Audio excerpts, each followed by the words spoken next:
Okay, so let's get rolling again here. So I'll mention one more time, and then if people are later than this, well, they're just going to have to figure out what we're talking about. So I had the opportunity to go to the C.A.R. Expo, and I went to a breakout that was about the myths and the facts of our new business practices. And so they shared their slides with me. So I am going to go through those with all of you. And what we're going to do is I'm going to have you give me a thumbs up or a thumbs down. Okay. When I tell you what it is, and to see if you know if it's a myth or a fact. Okay. Thumbs up for fact, thumbs down for myth. All right. Can everybody see the myths and facts slide? Okay. Perfect.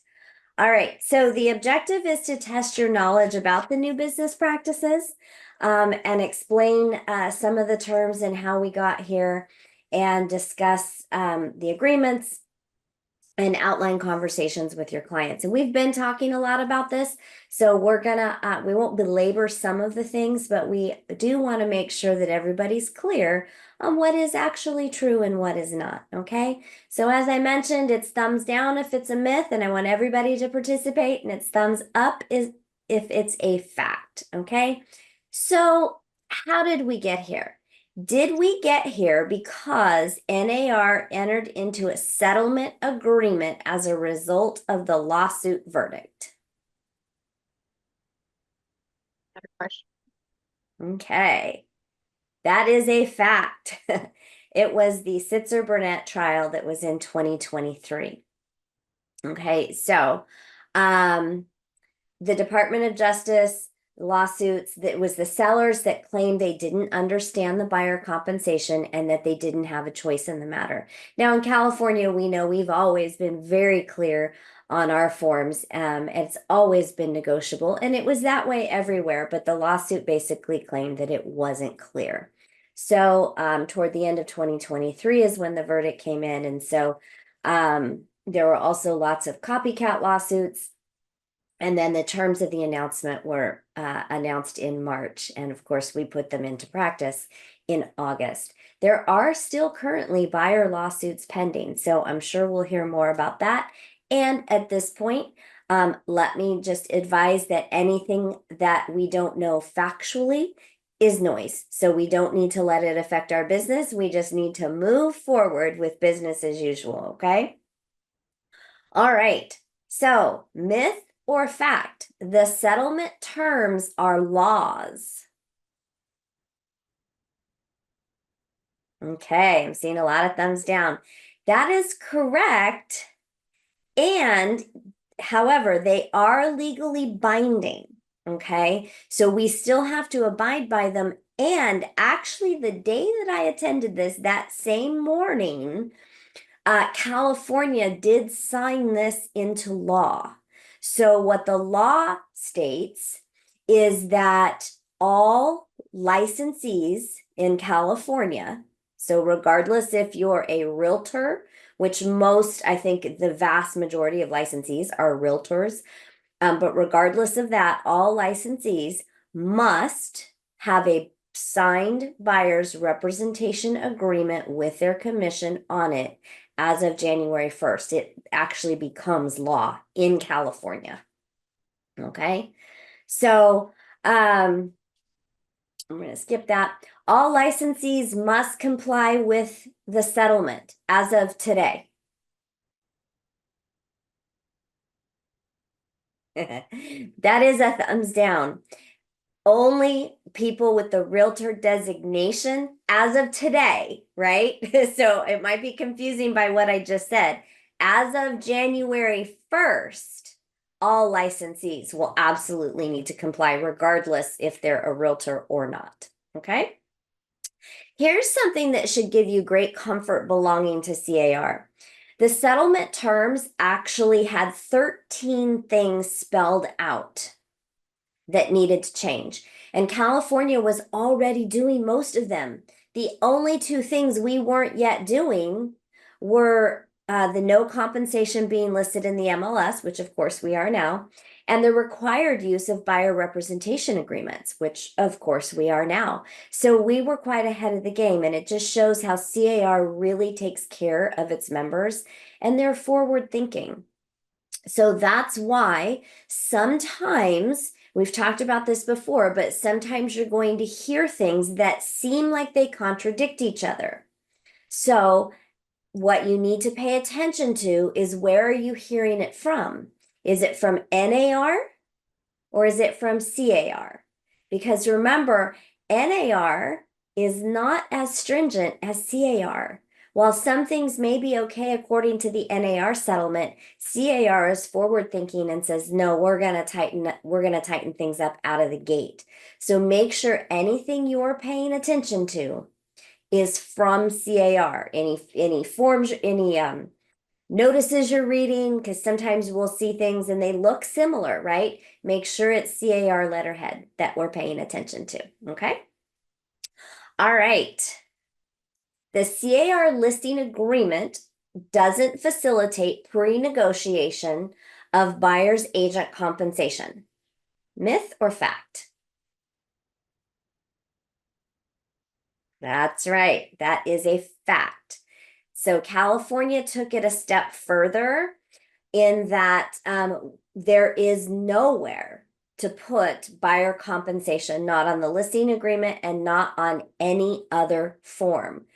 They do not want us to pre-negotiate this. The DOJ is already looking into additional things. And so this is going to help avoid fair housing issues. So as of today, or as of moving forward, you do not pre-negotiate this with your sellers. Matter of fact, we will talk many times in our coaching. Those of you that are in productivity coaching, we talk about the conversations we should be having with our sellers, and that we're not worried about how much the buyer is going to be paid yet, and we're preparing them to be ready to pay because buyers are going to be asking for it. So we have lots of conversation help around that.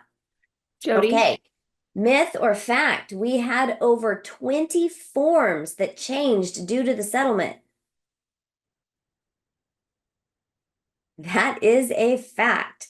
I know personally, I updated 26 of them in the PC Toolkit, and I'm sure there were probably more forms, but what's in the PC Toolkit are the most common forms that we use.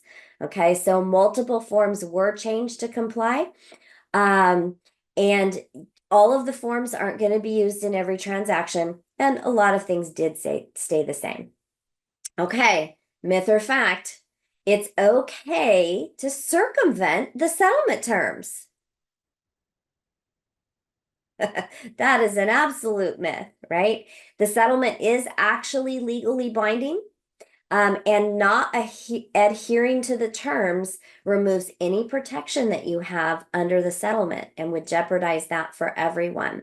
So we want to make sure that we are complying with it. So, what are some ways that you have seen, maybe on the internet, of ways people have tried to circumvent the terms that are absolutely not allowed? Anyone seen anything on social media? I've seen like suggestions of ways to like uh let other like buyers agents, like say you're the listing agent, let them know what you would be offering. Mm-hmm. We can't do that in any way, Right. shape, or form. Right. We've all seen the things. I know they talked about it during this class. They didn't elaborate on specifics because they just didn't want anybody to go there. So I won't either, but I'm sure you've seen overhead pictures of things. There's been a lot of things people have done. We absolutely cannot do that. That is what could be a hindrance to us and actually removing protection. So please, guys, don't do anything silly. Okay. So the key takeaways is that there are really only three things that happened out of this, and we don't need to overcomplicate it, right? So it's no compensation on the MLS. We're required to use the representation agreements for buyers, and we're not pre-negotiating buyer compensation with the sellers anymore. It's really that simple. Now, let's take a little bit deeper look into the three changes. Okay, so as of August 17th, everybody had to have the MLS in compliance with no compensation listed in the MLS. So, myth or fact, we can put compensation amounts or use code language in the private remarks to illustrate it through our photos. Absolutely a myth. We kind of talked about that already. So, the second change, required use of the buyer representation agreement. Okay. So, working with a buyer, anybody who is working with a buyer will be required to enter into a written agreement with a buyer prior to touring a home, including in person and live virtual tours. Okay. Now, California took it a step further to make a buyer representation required by law. Myth or fact?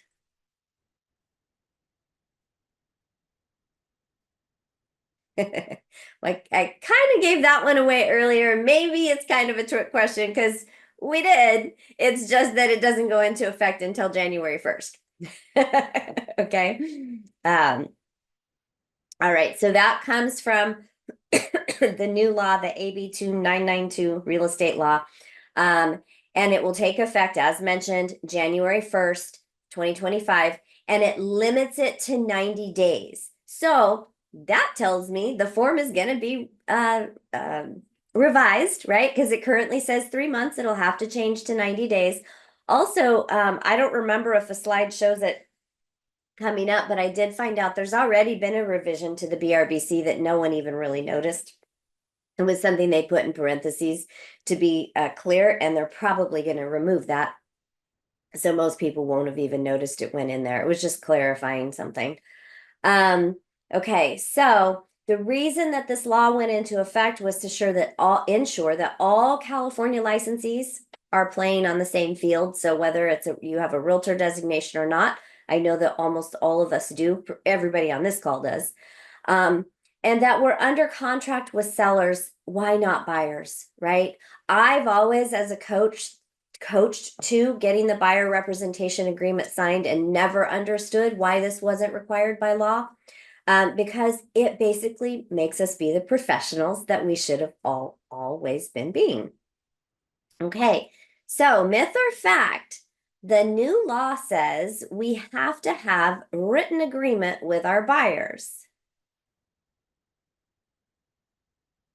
Okay, so apparently, they say this is a trick question because yes, the new law does say that, but because it doesn't go into effect till the 25th. I don't know why they threw that in there. It feels like we're beating a dead horse, but I'm just going through the same slides that they shared with us. Okay. So here's something that's very key, right? What does working with a buyer mean? So when do you need to have that representation agreement signed? When does the open house conversation change to where we now need to have an agreement signed, right? So the working with language, and it's on your BRBC, by the way, is intended to distinguish MLS participants who provide full or limited brokerage representation or services for the buyer, such as identifying potential properties, arranging for the buyer to tour a property, performing or facilitating negotiations on behalf of the buyer, presenting offers by the buyer, or other services for the buyer. From MLS participants who simply market their services or just talk to a buyer, like at an open house, or by providing an unrepresented buyer access to a house they have listed. Okay. If the MLS participant is working as an agent or a sub-agent to the seller, the participant is not working with the buyer. In that scenario, an agreement is not required because the participant is performing work for the seller and not the buyer. Okay. Authorized dual agents, on the other hand, work with the buyer and the seller. A written buyer agreement is required prior to touring a home. An MLS participant working with a buyer can enter into the written agreement at any point, but must do so by no later than prior to the buyer touring the home, unless state law requires a written buyer agreement earlier. So then there are some frequently asked questions that you can look up on the N.A.R. website. This one references number 21. So basically, what we want to ask ourselves, and they really emphasized this through the entirety of the discussion, is how casual or formal is the conversation? And we'll probably cover it again later, but some of the questions around open houses and should we have a buyer sign more than the OHNA by signing a PSRA or a BRBC. So the what they gave was, what is your intention in doing the open house? Is your intention just to help your seller sell the home and you're not trying to get buyer leads? And I don't know of many people where that is the intention, right? If your intention is to get buyer leads, then you really need to be careful making sure you're using the right form. So intention is what they really used as a means of which forms need to be signed. Okay. So if questions are coming up for you guys, please write them down or put them in the chat. And after we go through these, we'll address any questions. Okay. All right. So the second change is required use of the agreement. What does touring a home mean? Okay, basically when the buyer and or MLS participant or other agent at the direction of the MLS participant working with the buyer enter the house. This also means video, right? This includes the participant or agent at the direction of the participant working with the buyers enters the home to provide a live virtual tour, even if the buyer is not physically present. Okay. A home means residential property consisting of not less than one nor more than 4 residential dwelling units. All right. And that's based on question number 62. Okay, so this is what I already talked about. Confused? Think about touring a museum. Is the visitor just looking on their own? Or is someone with them showing them all the details? Are those details on behalf of the seller or the buyer? Okay. So, myth or fact? Hosting an open house requires a written buyer rep agreement with every visitor. That is a myth. Okay. If an MLS participant hosts an open house or provides access to a property on behalf of the seller only to an unrepresented buyer, they will be required to enter into a written agreement with those buyers touring the home. In this case, no. So no, in this case, since the MLS participant is only working for the seller, not the buyer, the MLS participant does not need to enter into a written agreement with the buyer. Okay. So does everybody understand what an unrepresented buyer is? A buyer without representation from an agent. As long as you're doing it on behalf of the seller, that is perfectly fine. Okay. So are written buyer agreements required when listing agents talk with a buyer on behalf of a seller or as subagents of the seller? Yes or no? That's a no. An agreement is not required because the participant is performing work for the seller, not the buyer. Okay. So there are different choices for buyer representation agreements, as I'm sure by now we're all aware. The BRBC, that is the full buyer representation and broker compensation agreement. Good currently for up to 3 months. That is changing to 90 days. Close to the same thing, but not the day or two difference will be in there, right? This is where you can work exclusively with a buyer. Then there's the PSRA, which is the property showing and representation agreement for 1 to 3 properties. And then for non-representation is the OHNA, which is the open house visitor non-agency sign-in. By the way, everyone should be using this form for their sign-ins at their open houses. You should not be using your other fancy forms currently. Okay, because this has all the proper verbiage on there to make it clear you're not representing them, you're representing the seller in any conversations that you have. Okay, myth or fact? There's a choice between exclusive or non-exclusive buyer representation agreement. That is a fact. Make sure you check with any brokerage policies. The buyer representation agreement is non-exclusive by default. So if you want to make it exclusive, you need to check the box on A2 and initial paragraph 15. Okay. So right to compensation with a non-exclusive is payable only if there was broker involvement. And then exclusive compensation payable with or without broker involvement. Cancellation of a non-exclusive is effective upon receipt or the number of days mentioned. Cancellation of an exclusive representation is effective 30 days after receipt of cancellation. Okay. So what is broker involvement? Broker involvement is when you physically enter or virtually show the property, when you submit a offer to the seller, when you perform an analysis of the property to give to the buyer, or if the property was introduced to the buyer by the broker. However, merely sending a list of properties does not deem broker involvement. Okay. All right. So A2, this is where you check the box for exclusive, which I do recommend if you're going to use the BRBC, right? We want that loyalty. Okay. Myth or fact?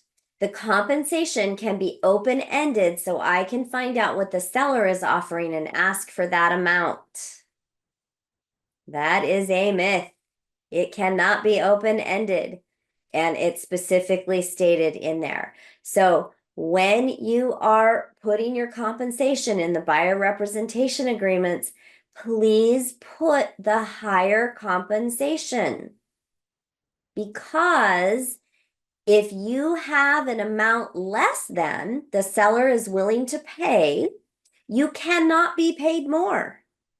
You can only be paid up to what is on your buyer representation agreement. You can always, case by case, accept less, but you cannot accept more. So always put a higher amount on your BRBC. I'm seeing way too many BRBCs come through for review that have a very low amount on them. Do not discount yourself. Do not devalue yourself. Okay. You, as buyers, agents, you offer a huge value to your clients. So let's not be scared. Let's learn our conversations and let's do this right. Okay. If you need help with that, reach out to us. We have all kinds of help for that. Okay. Myth or fact? My buyer cannot afford to pay me, so I'm going to have to work for free. That is correct. That is a myth. There are terms that allow for you to check the box, right? That the buyer is unable to pay, in which case you need to make it clear that you can only show them properties where the seller has said that they will look at offers with compensation, because you can't work for free. Okay. Um, Okay. And this is available on both of the forms. So for property showing representation agreement, we're shifting into that now, is for use with prospective buyers up to 3. They're calling it the BRBC Lite because it's shorter and it's more limited. It cannot exceed 30 days, and it can be renewed, as can the BRBC, or you can switch to the BRBC. Okay. So you would put the 3 properties at the top, and then this is where you would put your compensation in here as well. Again, up to 30 days. Okay. Now the OHNA, this is the open house visitor form. We've talked a little bit about this. This discloses that you are not representing that visitor. Okay. That you are only working for the seller. So this is the form, as mentioned, that you should be having as your sign-in sheet at all of your open houses. Okay. Myth or fact? In order to enter the open house, a prospective buyer must sign an agreement. That is a myth. Um, uh, not to enter, only to tour, right? So if they're just coming to look around themselves, that's fine. Okay, here's a big one. Myth or fact? We are the open house police. That is an absolute myth. Just like before, it's okay if someone doesn't want to sign in, although we need to know our conversations. We need to know how to get people to sign in. We should be having everyone sign in. One, it's a safety thing. Two, you're doing open houses to get leads, right? So if you're just not getting people to sign in, what's the point of doing the open house? So learn your conversations, okay? But we are not the police. Please don't go around reporting people. By the way, I do want to say something really important. I'm not saying this to scare you, but they did tell us this at the conference. And so everybody needs to know that there are secret shoppers that are going around to open houses. Okay. You don't know who that person is. So make sure that you are doing things properly. Okay. Now, they're going to use words like, can you tour the house with me? No everyday buyer says, can you tour the house with me? Okay. So they did tell us there's a few key things we can listen for, namely using that particular word, that you might be working with a secret shopper. We're not saying you'll ever have one. We just want you to know that they are out there. Okay. But we should not be the open house police. We're not going around to report everybody. And if guys, and we've seen it, if you go to someone's open house and they're not doing it right, whether they're a KW agent or not, and probably it's going to be a non-KW agent, be nice and courteous and alert them, have a private conversation with them and say, because, I would certainly not want anyone to report me. I'd want them to come to me first so I could make the adjustments. So I just wanted to let you know, right, to keep you out of trouble. Okay, let's be kind. That's our culture. Okay. Okay, myth or fact? The hosting agent at an open house is always working on behalf of the seller. That is a myth, right? It depends on your goal.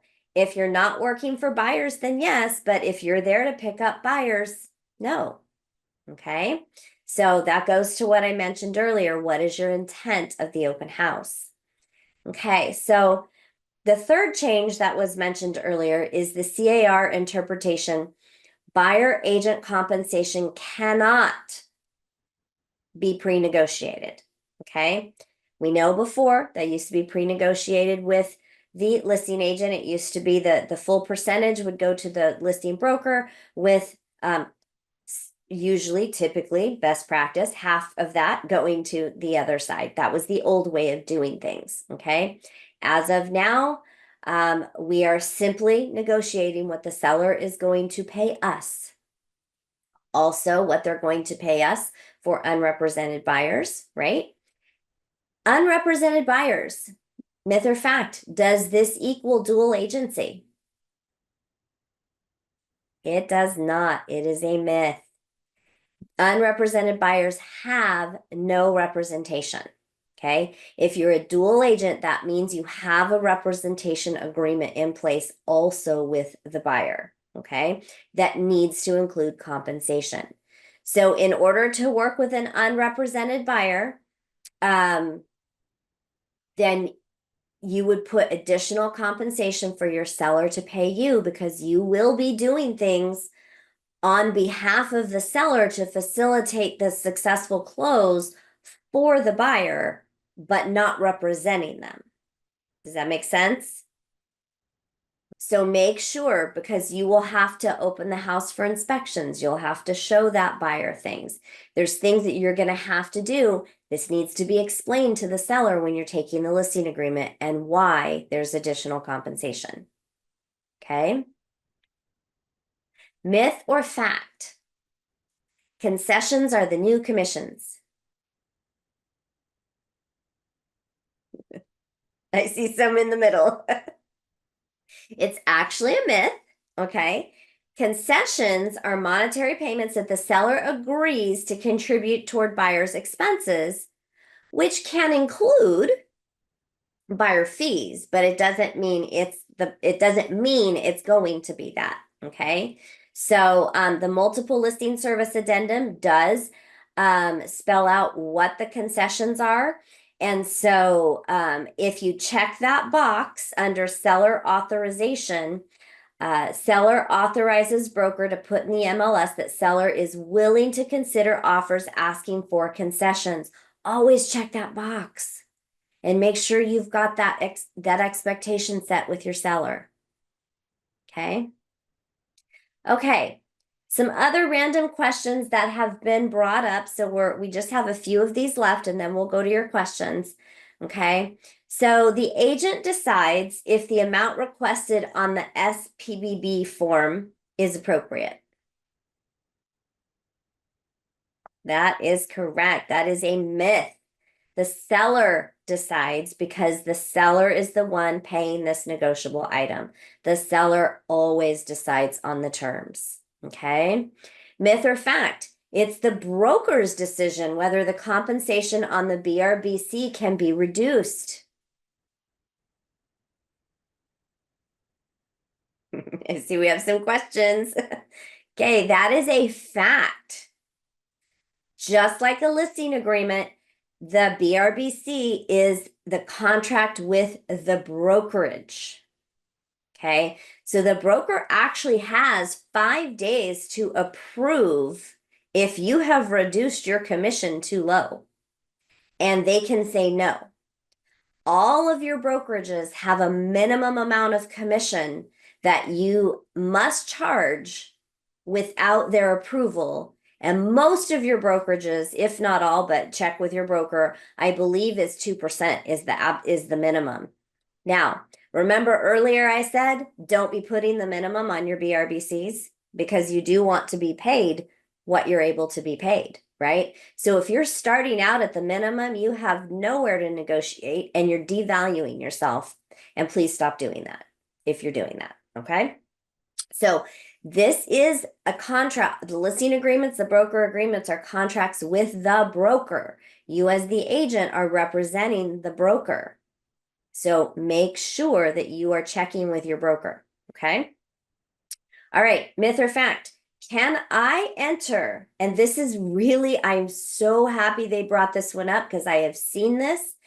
Can I enter my commission amount in a database that third parties are setting up? So to clarify this question, if your seller has said, oh, I absolutely want to give 3% to the other side or whatever percent, right? This is just a scenario. I want to do that. Can you let them know? And there are third party sites out there that are not part of the MLS. Can you put that amount in there? No, absolutely not. This is something that would circumvent and violate the settlement. Now, keep in mind, California too is saying absolutely no. I have actually seen, I have been emailed third parties of people I happen to know that are trying to do this, and they need to be shut down immediately because we absolutely cannot do this. Because remember, everything's negotiable, right? And if the seller's willing to pay 3% if they get their list price or better, okay, that's one thing. But what if they get a terrible offer? Are they still willing to pay 3%? Not likely. Okay. We must not do anything to circumvent the settlement. Okay. We alluded to this earlier. So, myth or fact, now that the settlement is done, no one's watching. That is a myth. The plaintiff's attorneys are watching. As I mentioned, it's rumored that they are conducting secret shopper activities in person and at open houses, and they are looking at social media. Okay, so make sure you are compliant in everything you're doing. This isn't meant to scare anybody, but as long as we're doing what we're supposed to be doing, we don't have to worry about this, right? So when in doubt, ask. And before you get answers, when in doubt, don't. It's that simple. Okay? Myth or fact? The MLS won't check if I put commission amounts. That is an absolute myth. They are watching, and so are the other agents. Okay? So the takeaway for all of this, it's time for change. Let go of the way we used to do things. Those of you that are new to the industry, yay, you're not even going to have to worry about any of this because you don't know any different. Those of you that have been around before August, doesn't matter what we used to do. This is how we do it now, right? So have conversations with your clients. Use the BCA form as your guide. This promotes consumer choice. Use consistently with every client. This promotes fair housing, and explain all possible options to every client. Now, here's something that we talk about in coaching. We've been talking about it in coaching, and I was so happy to hear them say this at the C.A.R. conference. When you are talking compensation, before you have a client sign, you need to go over the buyer compensation or the broker compensation advisory with them. Okay, so great, Mr. Buyer. All we have left to do so I can go to work for you is to have you sign the buyer representation agreement. But before we do that, I want to explain how compensation works. Would that be okay? And then you go to the buyer compensation advisory, which is attached to your BRBC. It's also attached to your listing agreement. So wherever you're going to have compensation written in, it's attached to those documents. Okay. You go over that it is fully negotiable. And the way I like to start it is the bottom right-hand arrow. If you start with that paragraph in your compensation, it clearly explains everything. And you can reiterate in layman's terms how we used to do things in the MLS and on the listing agreement. And then you go into if it's a problem for the buyer, not to worry. We can still negotiate for you to have the seller pay that. If it's a listing agent, not to worry. We don't have to decide this today. We'll decide with each offer we get. Okay, we can go into more details of that at a later time. So, another key takeaway is focus on your value and the consumer's best interest. And I love the first point of the next slide. RTDF, read the darn forms. If you have not read the forms, you need to read them before you ever use them. It is malpractice to use a form you haven't read. So if you don't know what these forms say, if you've not read them, that is your homework today. Do not ever sign a form or have a client sign a form you haven't read. These are legal documents. You need to know what they say. Okay? Put it in the offer. So whatever you're wanting, put in the offer. Take your time. Ask somebody to review when in doubt. All of our productivity coaching agents, we review your documents so you have that comfort. Have patience because it's going to take a while for everyone to come in line with these changes, particularly at brokerages where they're not getting the training that you're getting. And sadly, there's a lot out there that are not getting the training or giving the training. Okay, so be patient, educate others. And then I'm going to give you some resources on the next slide. If you want to screenshot that, you can. But your resources, your broker is a key resource. Your productivity coaching program is a key resource. Okay. N.A.R., but really more importantly, C.A.R. Because C.A.R. has things that are stricter than N.A.R. So your local association and your local MLSs are also going to be a huge resource for you. Okay? All right. One last thing. Did you learn a lot today? Hopefully. Okay. I see we have some things going on in the chat, so let's take a peek at that. Oh, okay. Is there a group, if there is a group coming into an open house, everyone should sign the open house form separately or just one person is enough? So just one person in the group needs to sign. So if you have a family, everybody doesn't need to sign. One of the group is sufficient. Now, if you have a group of people that consists of potentially two separate buyers, I would have them sign separately. But if it's husband, wife, kids, only one needs to sign in. Okay. Jody, I just want to add because that was my question, but they were friends actually. So what happened is like it was a big group and there was like two different couples, but the problem is the person who signed in, she had questions, but the other friends who were in the group, they had questions. So I didn't know like, okay, I can tell you this because you signed, but I can give you a flyer. You know what I mean? So it's If they are separate groups, like even if they say six couples came in together as one group, okay, exactly. they're out touring homes, open houses together. Mhm. Each couple would sign in. Okay, Okay. one of each couple would sign in. Okay, cool. So if they're potentially two, three or more different buyers, they sign in. If it's just a husband and a wife and kids, just one needs to sign in. Thanks. Okay. Hopefully that clears that up.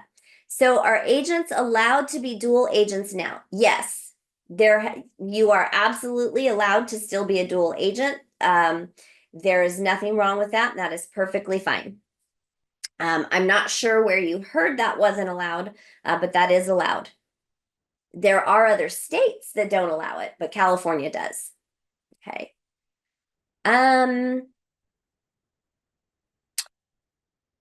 I believe that I can share the slides, but I have to check because they were shared with me. They are not my property. But I was able to receive them to share with you this way. So I will check on that, okay?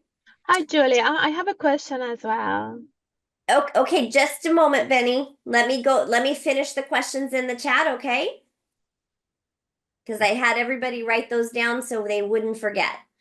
Um, this question just referring to broker's minimum, correct? Not if you reduce your commission. Michelle, was that when we were talking about the broker has the right to uh deny your reduction? Yeah, so it's you're just talking about their minimum. That like if you're going under 2%, that's where it applies. Not if you're in a deal and they're like, okay, we're not doing 3, but we'll give you 2.5%. They're the So broker. so probably that's the only place a broker is going to question it. However, I mean, the broker can, if you go from 3 to 2.5, the broker can deny that. Are they going to? Probably not, but legally they can. So just to answer that properly, but my guess is yes, basically only if it goes under 2%. Never ever, you guys, go under 2% without your broker's permission. Okay. And then can we show videos of new home sites, interior, exterior on social media? I'm gonna say no. I would not do any type of social media touring. Okay.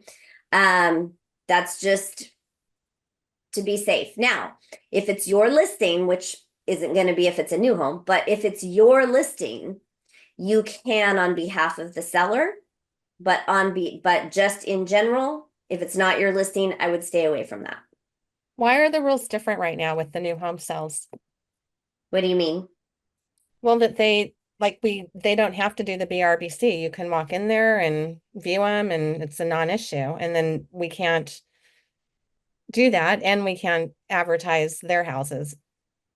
So think about that. The people sitting at a new home subdivision represent the seller. The seller. Okay. the people that tour the homes are not typically toured by that representative. They either tour it on their own or with you as their buying agent. So the buyer representation agreement is signed with you. It doesn't need to be signed with the new home representative because they're not representing the buyer. So putting it on social media, just because we have some in the area that I think could be a great thing to put on social media. So is there a way you can get around that so that you do have people coming to you to say, yeah, I do want to see these new homes. Didn't know they were there. So remember, we can't circumvent the settlement. Okay. So that means no video tours on social media. Now, doesn't mean you can't go take a picture of yourself in front of the new home subdivision with the title of the subdivision or the sign or something behind you and say, hey, I toured these homes today. Reach out to me if you'd like some more information, type of a thing. But don't, because you're reaching out for buyers, right? Okay. But I Yep. wouldn't put a tour of them. Okay. Perfect. Thank you. Okay. 8, concessions are the new commissions. Can we talk about this more? Okay. The question around that is, if the seller is offering to pay the buyer's agent and I guess the question is, we're putting that in the contract that seller is willing to pay buyer's commission at 2 point, is that a separate line when you're asking for concessions? Or how are we, I just want to make sure I'm understanding the clarity of how you would write that up in a contract. So you write it up using checking the SPBB or checking that box, right? Asking for the seller to pay the commission. And then putting it on the SPBB currently. I've heard Okay. rumor that's going away and it'll be Okay. added just to the RPA, which is going to be great. But currently that's how we're doing it.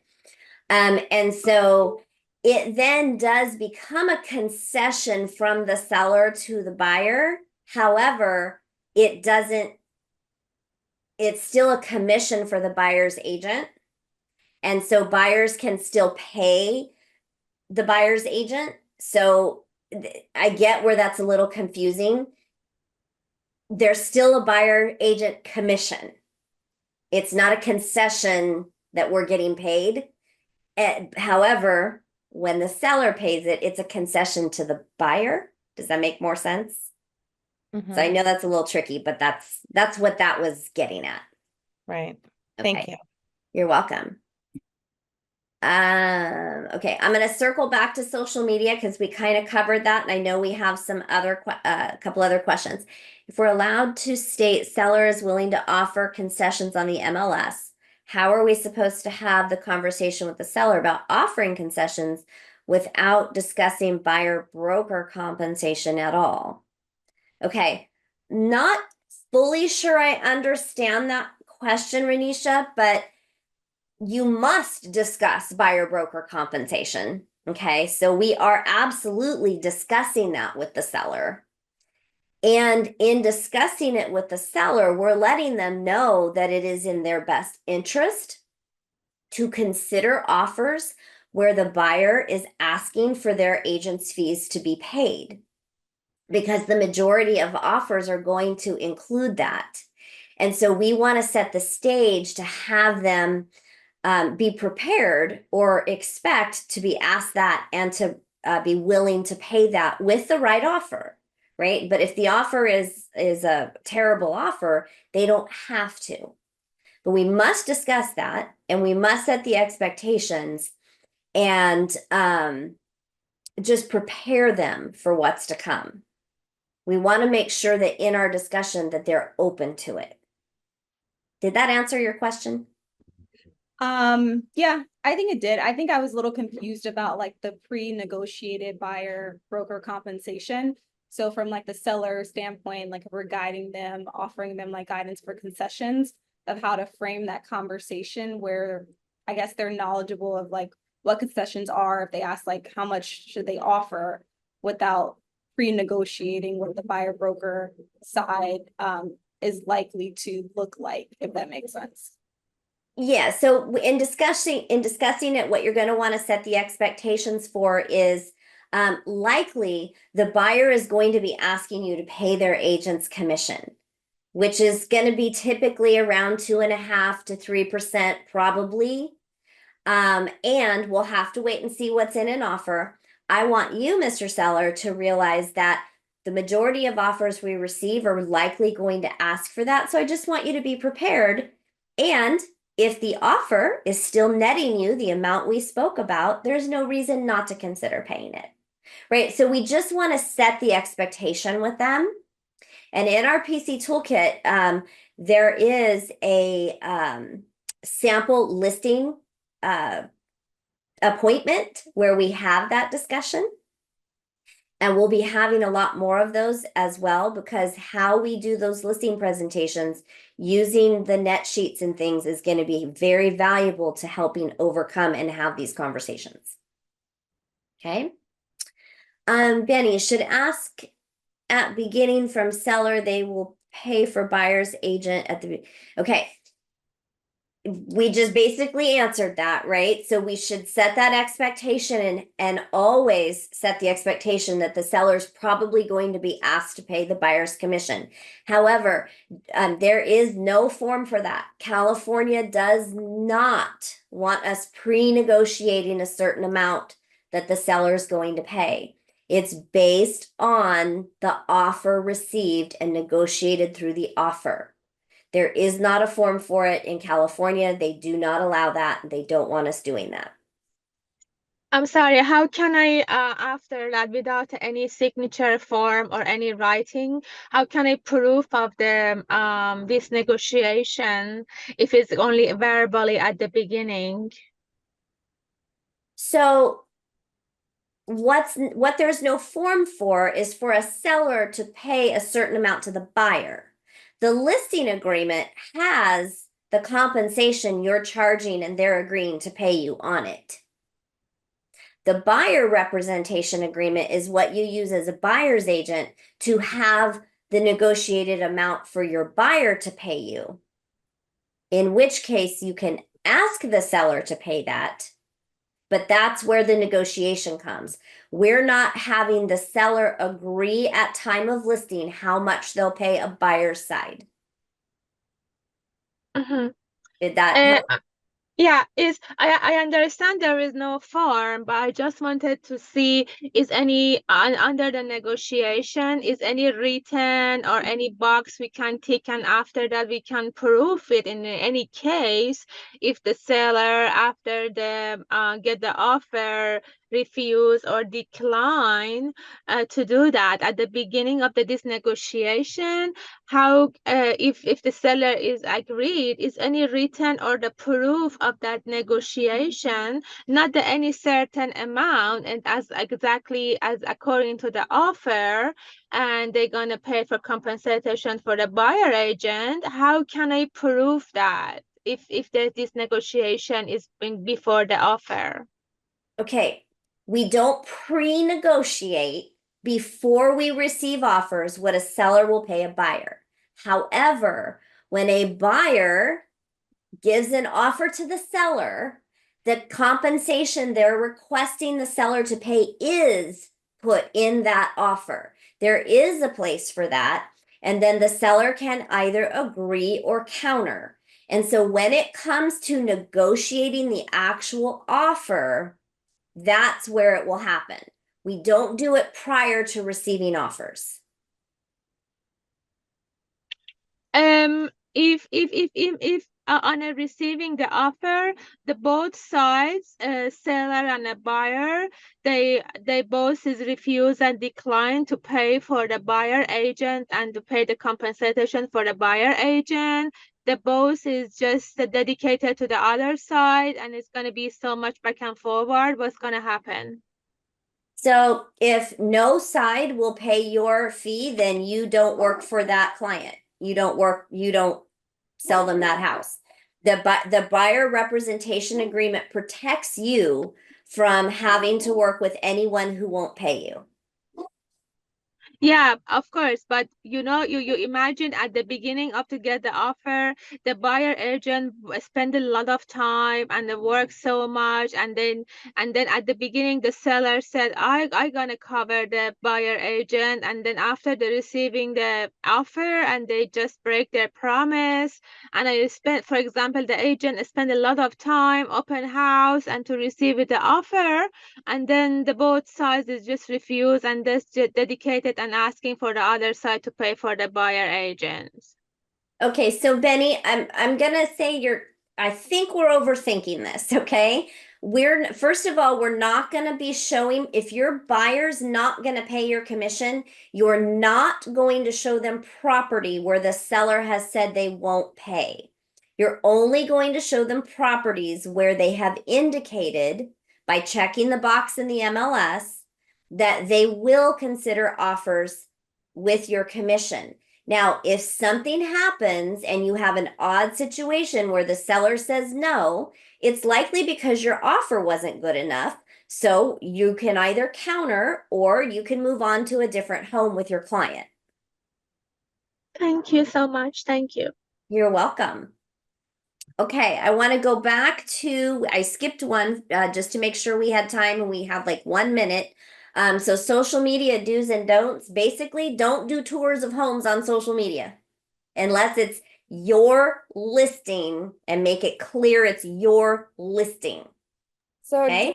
Jody, so what I do usually, I go to brokers' caravans and I film a part of the, when I preview the houses, so I cannot do that anymore.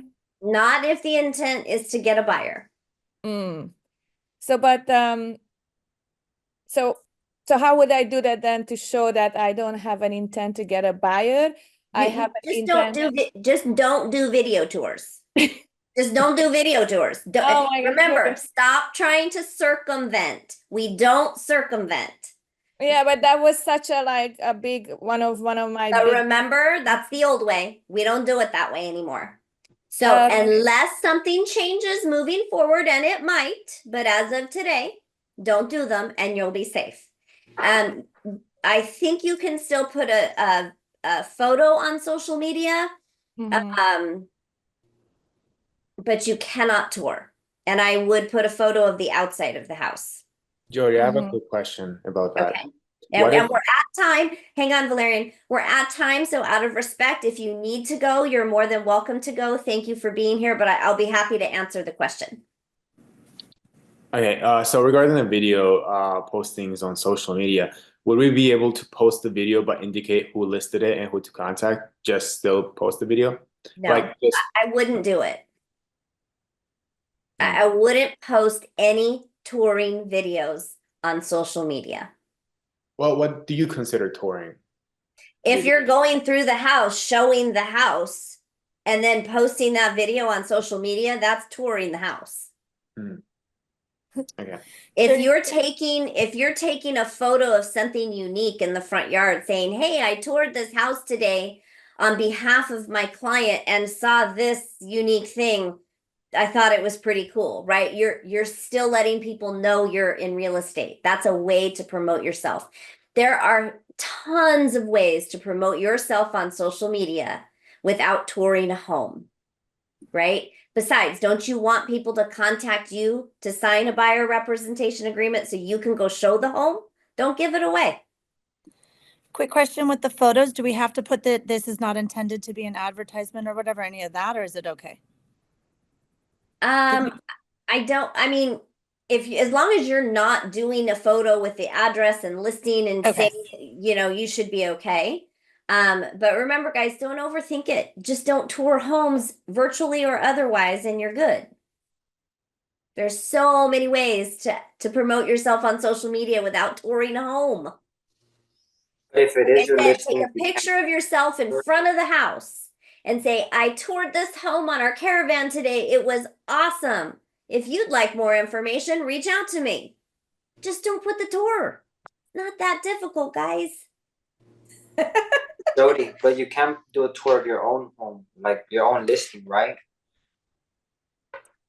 I believe so. Double check with your broker, but I believe as long as it's your listing because you're doing it in behalf of your seller. Okay, thank you. Okay. All right. Have a great week, everybody. We'll see you at PC Mastermind on Thursday at noon. Thank Thank you. you so much. Everyone. Thank you. Welcome. Thank you. Thank you.